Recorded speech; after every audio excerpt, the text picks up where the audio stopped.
ശ്രീ ആർ.എസ്. ശശികുമാർ അതിനു മുമ്പ് ഇപ്പോൾ ഈ യൂട്യൂബിൽ ഇത് ടെലികാസ്റ്റ് ചെയ്യപ്പെടുമ്പോൾ വന്നൊരു കമൻറ്റ് മോഹനൻ വി.കെ. എന്നൊരാളാണ്. അയാൾ SSLC തോറ്റയാളാണ്. അയാൾ ഉത്തരമെഴുതിയപ്പോൾ ചെറിയൊരു നോട്ടക്കുറവുണ്ടായി, അതിൻ്റെ പേരിലാണ് പരാജയപ്പെട്ടത്, അത് മാറ്റി മുൻകാല പ്രാബല്യത്തോടെ വിജയിപ്പിക്കണം എന്ന് ഒരു പ്രേക്ഷകൻ അവിടെ കമൻറ്റ് ചെയ്തിട്ടുണ്ട്. എന്തായാലും ഇത്തരത്തിൽ നൂറുകണക്കിന് കമൻറ്റുകളാണ് ശ്രീ ശശികുമാർ വരുന്നത്. ഒരു പക്ഷേ അദ്ദേഹത്തിൻ്റെ കമൻറ്റ് പ്രസക്തമാണ്. കാരണം ഇപ്പോഴത്തെ ഒരു സാഹചര്യമൊക്കെ പരിഗണിക്കുമ്പോൾ നോട്ടപ്പിശക് ഉണ്ടായിട്ടുണ്ടാകും, നോട്ടപ്പിഴവ് കൊണ്ടായിരിക്കാം അദ്ദേഹം SSLC തോറ്റത് എന്ന് വേണം മനസ്സിലാക്കാൻ. എന്തായാലും ഇവിടെ ഈ മുൻ PVC ആയിരുന്ന അജയകുമാറുണ്ട്, മൂല്യനിർണ്ണയത്തിനുള്ള ആളുകളുണ്ട്, അതോടൊപ്പം തന്നെ ഓപ്പൺ ഡിഫൻസിൽ ചർച്ച ചെയ്യാറുണ്ട്. അപ്പോൾ പിന്നെ എന്താണ് ഈ ഡോക്ടറേറ്റ് നൽകുന്നതിൻ്റെ ഒരു ആധികാരികത? അതുപോലും സംശയത്തിൻ്റെ നിഴലിൽ ആവുകയല്ലേ ശ്രീ ശശികുമാർ?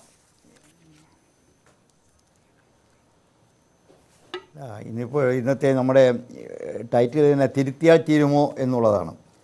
തീർച്ചയായിട്ടും തിരുത്തിയാൽ തീരുന്ന പ്രശ്നം മാത്രമല്ല ഇത്. ഈ വാഴക്കുല തിരുത്തുന്നതുകൊണ്ട് മാത്രം പ്രശ്നം പരിഹരിക്കപ്പെടുന്നതല്ല. കാരണം അത്ര അങ്ങനെ തന്നെ ഒരു വിശാലമായ അർത്ഥത്തിലാണ് ചോദ്യം ഞങ്ങൾ ചോദിച്ചത്. കേരളത്തിലെ എല്ലാ സർവകലാശാലകളും മനസ്സിലായി. അത് ഇപ്പോൾ ആ പ്രേക്ഷകൻ പറഞ്ഞത് വളരെ പ്രസക്തമാണ്. എനിക്കൊരു തെറ്റ് SSLCക്ക് വന്നുപോയി, തോറ്റുപോയി, ഇനി ഞാൻ തിരുത്തിക്കൊള്ളാം, എന്നെ SSLC പാസ്സാക്കണമെന്ന് പറഞ്ഞതുപോലെ തന്നെയാണ് ഹക്സറൊക്കെ ആ ലാഘവത്തോടു കൂടിയാണ് പറയുന്നത്. നമ്മുടെ ചിന്താചർമ്മം പറയുന്നത് എനിക്കൊരു പിശക് പറ്റിപ്പോയി, അത് തിരുത്തുന്നതോടുകൂടി തന്നെ എല്ലാമായെന്ന് പറഞ്ഞു. ഞങ്ങൾ ആ ഉദ്ദേശത്തിലല്ല ഇത് പുറത്തു കൊണ്ടുവന്നത്. കേരളത്തിലെ സർവകലാശാലകളിൽ കഴിഞ്ഞ കുറച്ച് നാളുകളായി ഈ പറയാൻ മടിയില്ല തട്ടിപ്പ്, PhD തട്ടിപ്പിലൂടെ നേടുന്ന ഒത്തിരി പേരുണ്ട്. അതിൽ രാഷ്ട്രീയക്കാരാണ് കൂടുതൽ. ഒരാളിന് PhD എടുക്കുക എന്ന് പറഞ്ഞാൽ ഒരു തപസ്യയാണ്. 5-6 വർഷം നിരന്തരം മറ്റെല്ലാ എൻഗേജ്മെൻറ്റും മാറ്റിവെച്ചെങ്കിൽ മാത്രം പണ്ട് PhD കിട്ടിക്കൊണ്ടിരുന്നവർ ഇപ്പോൾ സാമൂഹ്യ പ്രവർത്തനത്തിനായി ഒരു ദിവസം കാണുന്ന ഞാൻ ഓപ്പൺ ഡിഫൻസിന് പോയെന്ന് ഞാൻ ഞെട്ടിപ്പോയിട്ടുണ്ട്. ഇവരെപ്പോഴും റിസർച്ച് ചെയ്യുന്നറിയില്ല. ഞാൻ ആരുടെയും പേര് പറയുന്നില്ല. ഇപ്പോൾ നമ്മുടെ പൊതുമണ്ഡലത്തിൽ നിൽക്കുന്ന ചില യുവാക്കളായിട്ടുള്ള രാഷ്ട്രീയ പ്രവർത്തകർ ഇപ്പോൾ PhD എടുത്തേക്കുക. ഡോക്ടറേറ്റ് എന്ന് പറയുന്നത് ഒരു അംഗീകാരമാണ്.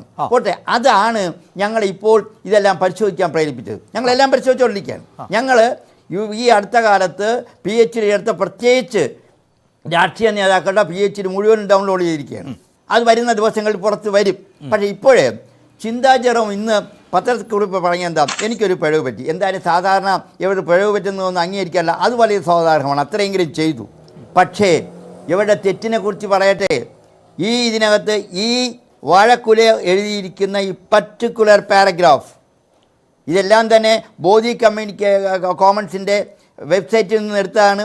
അതിൻ്റെ അക്ഷരങ്ങളും സെൻറ്റൻസുകളും പരസ്പരം മാറ്റിയിട്ടുണ്ട്. എന്തിനെന്ന് പറഞ്ഞാൽ ഈ പ്ലേജറിസം എന്ന് പറയുന്ന കടമ്പ കടക്കുന്നതിന് വേണ്ടി അത് മാറ്റിയിട്ടുണ്ട്. അപ്പോൾ പ്ലേജറിസം റെഡിയായി വന്നു. അപ്പോൾ ഇത് വളരെ പ്രൊഫഷണൽ സ്റ്റൈലിൽ ചെയ്ത ഒരു തട്ടിപ്പാണ്. ഒരു കാര്യം പറയട്ടെ, ഈ പർട്ടിക്കുലർ വാഴക്കുല എഴുതിയിരിക്കുന്ന ആ പാരഗ്രാഫിൽ ഞങ്ങൾ പരിശോധിച്ചത് ഇന്ന് പുറത്ത് ഞങ്ങൾ റിലീസായിട്ട് വിട്ടിട്ടുണ്ട്. ഒരു പാരഗ്രാഫിൽ മാത്രം 12 തെറ്റാണ്. കമ്മ്യൂണിസ്റ്റ് പാർട്ടി എന്ന് പോലും ഇംഗ്ലീഷിൽ നേരെ എഴുതാൻ അറിയില്ല എന്ന് പറഞ്ഞാൽ എനിക്ക് ചിന്തയ്ക്ക് എഴുതാൻ അറിയില്ല എന്ന് ഞാൻ വിശ്വസിക്കില്ല. കാരണം എനിക്ക് ചിന്തയെ നേരിട്ട് അറിയാം, പേഴ്സണായിട്ട് അറിയാം. ഞാൻ കേരള സർവകലാശാല സിൻഡിക്കേറ്റ് ഉണ്ടായിരുന്നപ്പോൾ ഒരു വർഷം സിൻഡിക്കേറ്റിലുണ്ടായിരുന്ന കുട്ടിയാണ്, നല്ല മിടുക്കിയാണ്. പക്ഷേ അപ്പോൾ ആ കുട്ടി ഇതൊന്നും തന്നെ വായിച്ചു നോക്കിയിട്ടില്ല. കമ്മ്യൂണിസ്റ്റിൻ്റെ സ്പെല്ലിംഗ് തെറ്റ് 12 തെറ്റുണ്ട്. അപ്പോൾ ഈ ഒരു തെറ്റ് തിരിച്ചാൽ പോരാ. അങ്ങനെ ഞങ്ങൾ പേജുകൾ മറിച്ച് നോക്കിയപ്പോൾ എല്ലാ പേജിലും അക്ഷരത്തെറ്റ്, എല്ലാ പേജിലും പങ്ക്ച്വേഷൻ, അനാവശ്യമായ പങ്ക്ച്വേഷൻ കൊടുത്തിരിക്കുന്നു. അപ്പോൾ അർത്ഥവ്യത്യാസം വരും, സ്പെല്ലിംഗ് മിസ്റ്റേക്ക് കൂടുതൽ. എന്തിനെന്ന് വെച്ചാൽ പ്രൊഫഷണലായിട്ട് വെളിയിൽ നിന്ന് ആരെ ഏൽപ്പിച്ചു തയ്യാറാക്കാൻ. അവൻ പ്ലാജറിസം ചെക്ക് ചെയ്യുമ്പം കോമയും ഫുൾ സ്റ്റോപ്പൊക്കെ ഇട്ട് കഴിയുമ്പോഴത്തേക്കും ഒറിജിനൽ കോപ്പിയുമായിട്ട് ബന്ധപ്പെട്ട് വരാത്തതുകൊണ്ട് പ്ലാജറിസം അതിൻ്റെ റേറ്റിംഗ് കടന്നു കിട്ടും. അപ്പോൾ രണ്ടാമത് ഈ വിഷയം തന്നെ യാതൊരു പ്രസക്തിയില്ല. ഈ നവലിബറൽ എന്നൊക്കെ പറഞ്ഞ ഇതുകൊണ്ട് എന്തായി സമൂഹത്തിൽ എന്ത് ഗുണമുള്ള വിഷയമാണ്. പോട്ടെ, ഞാൻ അതിനെക്കുറിച്ചൊന്നും പറയുന്നില്ല. എന്തായാലും ശരി, ഈ തീസിസ് മറ്റ് നമ്മുടെ പല യുവജന നേതാക്കൾ തയ്യാറാക്കിയതുപോലെ ഔട്ട്സോഴ്സ് ചെയ്തതാണ്. അതിനൊരു പ്രധാനപ്പെട്ട കാരണം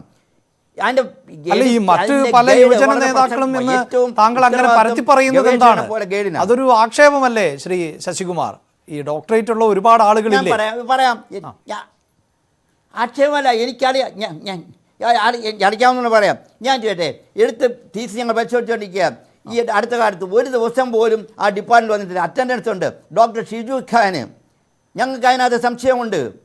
അതേപോലെ തന്നെ സയൻസിൽ PhD എടുത്ത ഒരാളുണ്ട്. സാധാരണ ഞാൻ പറയട്ടെ, ഞാൻ ഈ സർവകലാശാല വർഷങ്ങളോട് വർക്ക് ചെയ്തയാളാണ്. ഒരാൾ സയൻസിൽ PhD എടുക്കുക എന്ന് പറഞ്ഞു കഴിഞ്ഞാൽ രാത്രിയും പകലുമായിട്ട് വർക്ക് ചെയ്താൽ പോലും ലാബിൽ നിന്ന് പുറത്തിറങ്ങാനൊക്കത്തില്ല. അത്രത്തോളം കടുപ്പമാണ്. കെമിസ്ട്രിയിൽ PhD എടുത്തിരിക്കുന്നു ഡോക്ടർ പി കെ ബിജു. അവിടെ ലോകസഭയിൽ 10 വർഷം MB ആയിരിക്കുമ്പോൾ പാർട്ട് ടൈമായിട്ട് MG സർവകലാശാലയിൽ നിന്ന് PhD എന്ന് പറഞ്ഞാൽ അത് എനിക്ക് വിശ്വസിക്കാൻ വയ്യ. അപ്പോൾ ഷിജു ഖാൻ എന്താണ് താങ്കൾക്ക് വിശ്വാസക്കുറവുണ്ടാകുന്നത്? പ്രത്യേക ഗാങ് കൊണ്ട് അവർ വർക്ക് ഓപ്പൺ.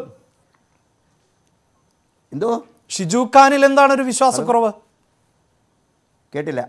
അതായത് പി കെ ബിജു താങ്കൾ സൂചിപ്പിച്ചതുപോലെ പാർലമെന്റേറിയനുമായി ഉൾപ്പെടെയൊക്കെ പ്രവർത്തിച്ച സമയത്ത് ഈ കെമിസ്ട്രിയിൽ എത്രത്തോളം ശ്രദ്ധിക്കാൻ സാധിച്ചു എന്നുള്ളതാണ്. അതെ, സംശയം പരിശോധിക്കണം. അതേപോലെ ഷിജു ഖാൻ എത്ര ദിവസം ക്യാമ്പസിൽ വന്നിട്ടുണ്ടെന്നുള്ളത് എല്ലാവർക്കും അറിയാം. ആരാണ് ഇത് തയ്യാറാക്കിയെന്നുള്ള കാര്യം ഞാൻ പറയുന്നത് ഷിജു ഖാനിൽ മാത്രമല്ല, ഇതേപോലെ തീസിസ് തയ്യാറാക്കി കൊടുക്കുന്ന ഒരു വലിയ വിഭാഗമുണ്ട്. അതിനൊരു ഉദാഹരണമാണ് നമ്മുടെ ചിന്താ ജെറോമിൻ്റെ അക്നോളജ്മെൻറ്റ് വായിക്കുക. അക്നോളജ്മെൻറ്റിൽ ആരും തന്നെ അതുപോലെ വ്യക്തിപരമായ ആഗ്രഹമാണ് ഇത് തീസിസ് തയ്യാറാക്കുന്നതിന് പ്രചോദനം ഏത് രീതിയിലും ആവാം. മുഖ്യമന്ത്രിയും KN ബാലഗോപാലും സ്വരാജ് ഉൾപ്പെടെയുള്ള MA ബേബിയും ഗോവിന്ദൻ മാസ്റ്ററും എല്ലാം ഉണ്ടെന്ന് പറയുന്നത് ശരി, വരട്ടെ. അതിനോടൊപ്പം തന്നെ കൊടുത്തിരിക്കുന്ന തിരുവനന്തപുരത്തുള്ള ഒരു വനിതയുടെ പേര്, ആ വനിത തിരുവനന്തപുരത്ത് JRFനും നെറ്റിനും ക്ലാസ് എടുക്കുന്നതിന് ഞാൻ കുറ്റം പറയല്ല. അവരെക്കുറിച്ച് അക്നോളജ് ചെയ്യാം. പക്ഷെ അതിന് പകരം ഇത് എഡിറ്റ് ചെയ്യുന്നതിനും ഇത് പ്രൊഡ്യൂസ് ചെയ്യുന്നതിനും പൂർണ്ണമായി സഹകരിച്ചത് അവരാണെന്ന് പറയുന്നു. അതെങ്ങനെ ചെയ്യാൻ നോക്കും? എഡിറ്റ് ചെയ്യാനും പ്രൊഡക്ഷനും ഒക്കെ നടത്താൻ സഹായിക്കേണ്ട ആൾ ഗൈഡാണ്. അപ്പോൾ ഔട്ട്സോഴ്സ് ചെയ്തു. ചുരുക്കി പറഞ്ഞാൽ ഗൈഡ്ഷിപ്പ് ഔട്ട്സോഴ്സ് ചെയ്തുകൊണ്ട് ചെയ്തു. അല്ലെങ്കിൽ അത്തരത്തിൽ അവർ ഹെൽപ്പ് ചെയ്യുന്ന പിണറായി വിജയനോടൊപ്പം തന്നെ അവരെ പേരെഴുതിയാൽ മതി.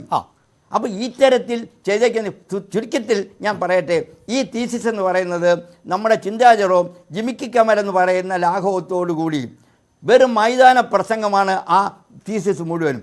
എല്ലാ ഈ ചർച്ച വന്നപ്പോൾ ചിലരെങ്കിലും നേരത്തെ ഇതേ സോഷ്യൽ മീഡിയയിൽ തന്നെ ഈ വിഷയം ഞങ്ങൾ പുറത്തുവിടുമ്പോൾ പലരായി ചോദിച്ചു, നിങ്ങൾ ഹസ്കർ പറയുന്നത് പോലെ, അതായത് അവരെ കരിവാരിത്തേക്കുന്നതിന്, കാരണം അവർ ഈ ഫെലോഷിപ്പ് ഒക്കെ നേടിയിട്ടുള്ള ആളാണ്. സാറും ഇപ്പോൾ പറയുന്നുണ്ടല്ലോ മിടുക്കിയാണ് എന്നുള്ളത്. അപ്പോൾ മിടുക്കിയായ ഒരാൾക്കാണല്ലോ സ്വാഭാവികമായും ഫെലോഷിപ്പ് ഒക്കെ ലഭിക്കുക.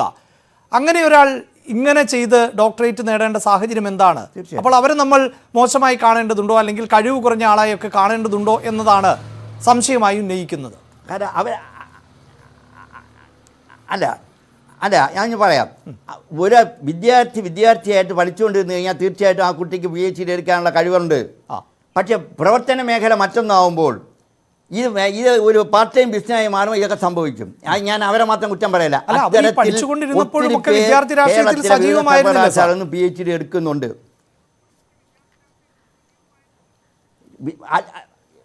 ആയിരുന്നു പഠിച്ചുകൊണ്ടിരിക്കുമ്പോൾ ആണെങ്കിലും അവർ റെഗുലറായിട്ട് കോളേജിലൊക്കെ വരുന്ന കുട്ടിയായിരുന്നു. പക്ഷെ PhDയിൽ വന്ന ഇത് അവിടെ കൃത്യമായിട്ട് അറ്റൻഡ് ചെയ്യുന്നില്ല.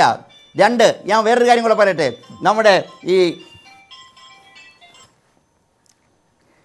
പറഞ്ഞോളൂ, യൂണിവേഴ്സിറ്റിയിൽ സംബന്ധിച്ച ഒരു കാര്യം ആലോചിക്കുക.